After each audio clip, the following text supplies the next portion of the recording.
Section 38. Vaisampayana said, Then the king Yudhishthira hastily ran after Shishupala and spoke unto him sweetly, and in a conciliating tone the following words: O Lord of earth, what thou hast said is sincerely proper for thee. O king, it is highly sinful and needlessly cruel. Insult not Bhishma, O king, by saying that he doth not know what virtue is. Behold, these many kings, older than thou art, all approve of the worship offered unto Krishna. It behoveth thee to bear it patiently like them, O ruler of Chedi. Bhishma knoweth Krishna truly. Thou knowest him not so well as this one of the Kuru race. Bhishma also, after this said, Ye that approveth not the worship offered unto Krishna, the oldest one in the universe, deserveth neither soft words nor conciliation. The chief of warriors of the Kshatriya race, who having overcome a Kshatriya in battle, and brought him under his power, setteth him free, become the Guru, preceptor or master of the vanquished one. I do not behold in this assembly of kings even one ruler of men who hath not been vanquished in battle by the energy of this son of the Satvata race. This one, meaning Krishna, heir of undefiled glory, deserved to be worshipped not by ourselves alone, but being of mighty arms. He deserved to be worshipped by the three worlds also. Innumerable warriors among Kshatriyas have been vanquished in battle by Krishna. The whole universe, without limit, is established in him of the Rishni race. Therefore do we worship Krishna amongst the best and the oldest, and not others. It behoveth thee not to say so. Let thy understanding be never so. I have, O king, waited upon many persons that are old in knowledge. I have heard from all those wise men, while talking of the numerous much regarded attributes of the accomplished Sauri.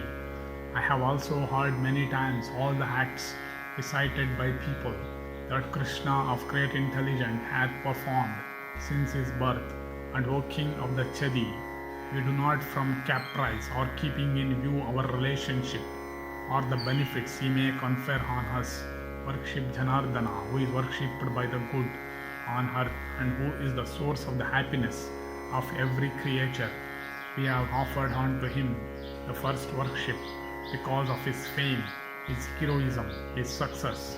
There is none here of even tender years whom we have not taken into consideration, passing over many persons that are foremost of their virtues. We have regarded Hari as deserving of the first worship amongst the Brahmanas, one that is superior in knowledge; amongst the Kshatriyas, one that is superior in strength; amongst the Vaishyas, one that is superior in possessions and wealth; and amongst the Sudras, one that is superior in years, deserves to be worshipped. In the matter of worship offered unto Govinda, there are two reasons: viz. Knowledge of the Vedas and their branches, and also excess of strength.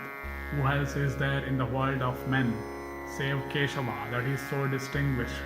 Indeed, liberality, cleverness, knowledge of the Vedas, bravery, modesty, achievements, excellent intelligence, humility, beauty, firmness, contentment, and prosperity, all dwell forever in Achyuta.